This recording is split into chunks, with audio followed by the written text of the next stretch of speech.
déposé cette grâce dans ma vie, je libère la même grâce dans votre vie au nom de Jésus-Christ. Les gens ne vont plus vous trouver à la même place l'année prochaine. Les gens ne vont plus vous trouver à la même place l'année prochaine. Les gens ne vont plus te trouver à la même place l'année prochaine. Je libère cette grâce dans ta vie au nom de Jésus-Christ. Je libère cette grâce dans ta vie au nom de Jésus-Christ. Je déclare une bénédiction pour ta destinée au nom de Jésus. Le même Dieu, tu ne resteras pas 2 ans dans un travail. Tu ne resteras pas là à la même place chaque année. Chaque année, quelque chose de nouveau doit se passer dans ta vie. Il n'y a jamais une année où Dieu n'a ajouté rien dans ma vie. Jamais. Depuis que je suis dans ce ministère, chaque année, je vis des choses que je n'ai jamais vues. Je vous dis la vérité. Chaque année, et ce soir, cette connexion est libérée dans ta vie. Cette connexion est libérée dans ta vie. Cette grâce est libérée dans ta vie. Je déclare une bénédiction qui change ton statut dans le nom puissant de Jésus-Christ. Reçois cette grâce au nom de Jésus. Waouh, je n'ai jamais compris comment des gens peuvent avoir une destinée glorieuse et puis mener une vie de misère. C'est pas possible. C'est même pas possible. C'est anti-biblique. C'est inacceptable que vous croyez que vous êtes né pour souffrir. Refusez ça cette nuit, refusez ça tous les jours. Déclarez comme moi, je ne vais jamais souffrir. J'ai dit ça à des conférences des hommes de Dieu avec des amis. Je leur ai dit, on était un jour au plateau. Puis il y avait des amis, des connaissances, des pasteurs. Puis nous sommes sortis, je leur ai dit, écoutez, c'est que l'homme de Dieu a enseigné comme conférence, à la conférence sur la prospérité, c'est une réalité. Oui, nous tous on sait, mais comment on va devenir riche? Il y a des gens qui sont nés bien. Il dit, il n'y a pas quelqu'un qui est né bien. Moi, je vais dépasser cet homme de Dieu. Il a dit ça. Il dit, non, il n'y a pas quelqu'un qui est né bien. C'est le même Dieu que nous avons. Il a quel avantage que moi? Nous sommes tous avantagés. Personne ne va échouer. Je vais réussir. Combien sont ceux qui peuvent prendre ce langage pour réussir? Combien sont ceux qui peuvent s'attacher à ce message pour réussir? Combien sont ceux qui peuvent croire réellement à Dieu comme je crois pour réussir? Pourquoi vous souffrez? Quel est votre... Vous venez à l'église pourquoi? Qu'est-ce que vous pensez que Dieu ne peut pas faire dans votre vie?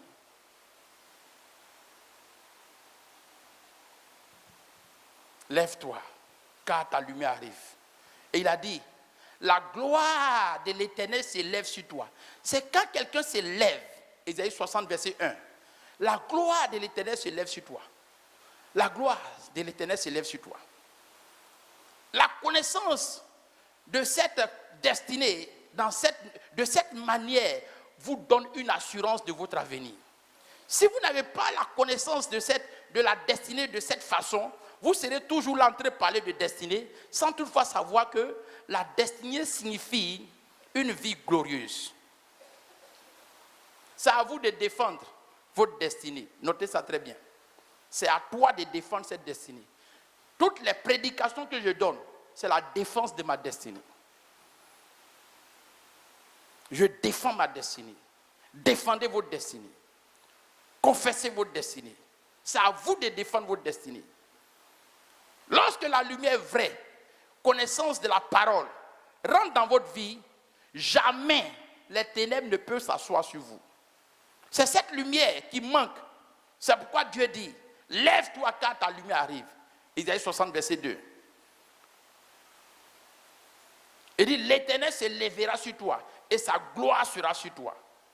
Alléluia.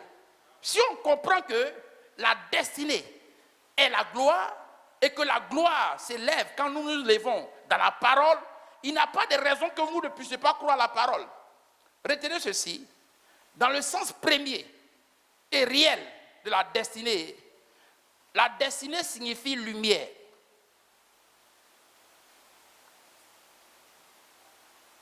Et la gloire aussi signifie lumière.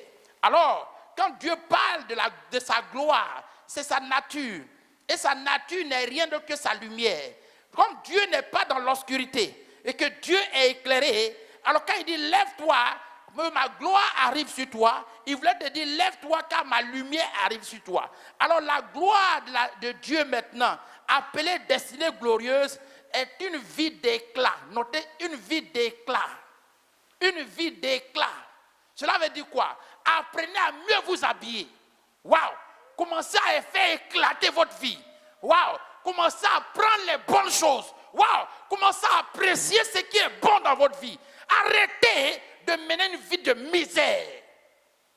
On ne peut jamais réaliser une destinée glorieuse quand on n'aime pas les choses d'éclat dans notre vie. On ne te dit pas de porter une montre brillant. Ce n'est pas ça le problème. Mais ton attitude, ton comportement, ton habillement, ton appréciation doit réaliser la destinée dans ta vie. Gloire signifie éclat. Destinée glorieuse signifie tu es destiné à briller. Tu n'es pas destiné à être sombre. Vous n'avez pas de destinée glorieuse parce que vous ne connaissez pas qu'est-ce que c'est la gloire. La gloire, c'est l'éclat. Tu es un destin d'éclat. Alors arrête de vivre une vie dans des ténèbres. Tu ne dois plus être aujourd'hui là. La vie sombre n'est pas ta part. Arrête d'attraper ta tête pour s'asseoir. Ta tête n'est pas lourde. Le coup que Dieu a mis sur ta tête suffit pour attraper cette grosse tête. Il y a un coup qu'il a mis pour que la tête ne tombe pas. Mais toujours tu es là. Arrête ça.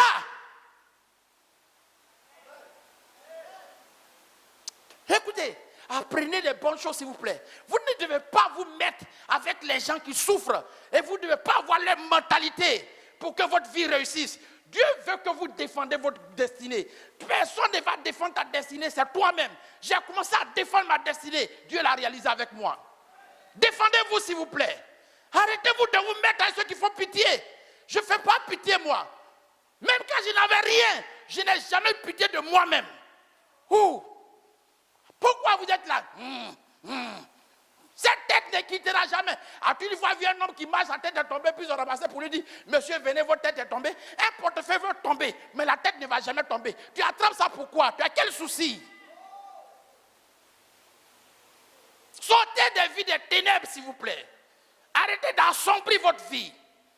C'est la seule force qui peut vous aider à réaliser cette destinée. Vous n'allez pas réaliser la destinée tant que vous allez mener une vie sombre. Destinée glorieuse signifie une vie d'éclat. La vie d'éclat se prépare par vous-même. Commencez à faire éclater votre vie. On ne te dit pas d'aller en boîte de nuit pour éclater ta vie. On ne te dit pas de prendre des boîtes, des billets pour éclater ta vie. Mais c'est une manière de te donner une étiquette à la valeur de ta dignité. Voilà ce que je voulais dire. Donne-toi une dignité. Donne-toi une considération. Donne-toi un respect. Donne-toi une image correcte d'un homme juste, d'un homme loyal, d'un homme qui craint Dieu, d'un homme qui marche dans la lumière et non dans les ténèbres. Voilà ce qui peut t'aider à réaliser ta destinée et défendre ta destinée. Sors du mensonge, sors des accusations, sors du péché, sors des œuvres du diable. Commence à marcher dans une transparence loyale, légale. Tu n'as pas peur de dire à haute voix ce que tu penses dans ton cœur. C'est là un homme. Et c'est comme ça que je parle. Je n'ai pas peur de quelqu'un. Je dis ce que je pense. Et moi, ce que je pense doit être correct à la parole. Alors, si tu apprends que j'ai mal parlé de toi, viens devant moi, je t'insulte, vive la vie. Si tu m'as frappé, j'ai su mes lampes, puis est-ce que c'est la première fois qu'on frappe quelqu'un? Aïe. Ça va être, tu vas me frapper, qu'il n'y a pas te dire ce qu'il pense. Je t'ai dit, frappe-moi en même temps. Tu me frappes en même temps, je suis mais là. Mon frère, c'est pas grave. Ici, tu m'as frappé, personne ne sait, allons-y. Mais oui, il y a des lâches. Arrêtez de mener une vie mauvaise. Donnez-vous un caractère. Dieu va passer par ce caractère pour réaliser votre vie. Voilà comment Dieu m'a aidé. Et voilà comment il m'aide. Je prêche ce que je pense. Et je pense ce que je prêche. Il t'a déjà parlé. Pourquoi vous êtes toujours vous êtes toujours dans les faux coups,